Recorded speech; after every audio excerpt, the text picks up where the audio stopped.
In a forgotten village, where hope was rare and dreams were even rarer, lived a boy who had nothing but his heart. No shoes. No school. No food in his belly. But one day, his bravery would change everything, not just for himself, but for everyone around him. This is the story of Cato, a 12-year-old village boy, and how his one act of courage saved a billionaire's life, and his own. Cato lived with his grandmother in a crumbling mud house near the riverbank. Every morning, he would rise before the sun, tie a worn-out shirt around his thin frame, and head to the river to fish, hoping to catch just enough for their single daily meal. His dreams were simple. To go to school. To eat without worrying. To see his grandmother smile. But fate had something else in store. It was a rainy afternoon. The sky turned dark, thunder growled in the distance. But Cato stayed by the river, his line still, his stomach rumbling. That's when he heard it. Help! Help me!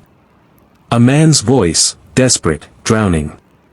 Cato dropped everything and ran toward the sound. In the raging waters, a man was fighting to stay afloat, trapped in the current. Without thinking, Cato jumped in. The water was cold. Angry. Unforgiving. But Cato kicked with all his strength. He grabbed the man's arm. Pulled. Struggled. Cried out. Until, finally, he dragged the stranger to shore. The man was unconscious. Cato didn't know CPR, but he did what he could. Pounded on his chest. Screamed for help. Minutes later, the man coughed. He lived. But Cato didn't know.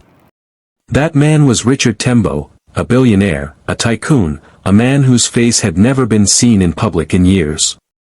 Cato took the man home. Wrapped him in a torn blanket. Gave him warm water and roasted fish. His grandmother, too frail to stand, still gave up her own food to feed the stranger. Richard Tembo was stunned. He had never been treated with such kindness, such dignity, especially by people who had nothing. He asked Cato what he wanted in life. The boy smiled gently and said, "I just want to go to school, and for my grandmother to be happy again." 3 days later, the skies above Cato's village roared. Helicopters. Media. Security teams. The villagers gathered, shocked and confused. And then, Richard Tembo stepped out, dressed in a clean suit, tears in his eyes. He called Cato to his side and announced something that left everyone speechless. "This boy saved my life. And now, I will change his." He adopted Cato as his son. Gave his grandmother a new home.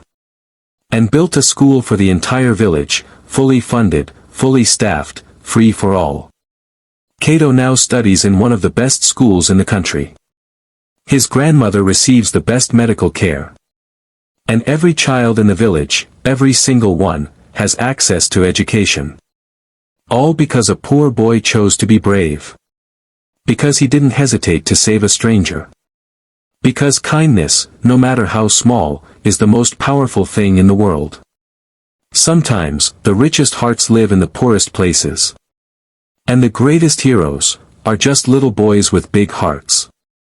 Like, comment, and share if this story touched your heart. Subscribe for more true life stories that restore your faith in humanity.